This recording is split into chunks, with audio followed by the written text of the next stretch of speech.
In today's video, I'm going to teach you how to add anchored momentum indicator in TradingView Pro. Quick and easy guide. First, make sure you're logged into your TradingView account and you have a chart open for any market you want to analyze.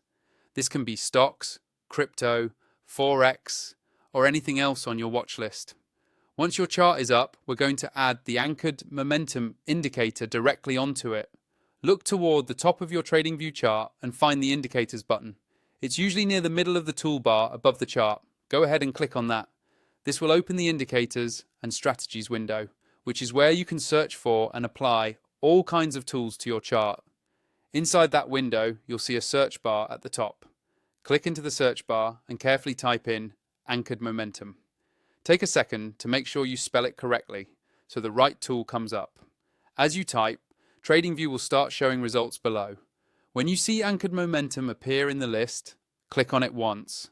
The moment you do that, the indicator will be added to your chart automatically, either as an overlay on the candles or in a separate panel underneath, depending on how it's built. Now that the anchored momentum indicator is on your chart, the next step is to adjust the settings so it works the way you want.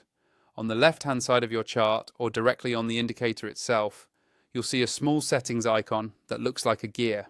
Hover over the indicator label until you see that gear, then click it to open the settings panel. Here, you can customize inputs like the look back length, smoothing options, or any anchor-related settings the script provides. You can also switch to the Style tab to adjust colors, line thickness, and visibility. Take a moment to choose colors that stand out clearly against your chart background, so you can read the signal quickly when you're trading. When you're happy with how it looks and behaves, click OK or close the settings window and your changes will be saved.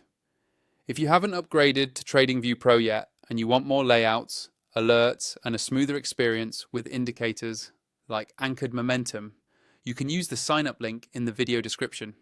That's it for this guide. You now know how to find, add, and customize the anchored momentum indicator in TradingView Pro.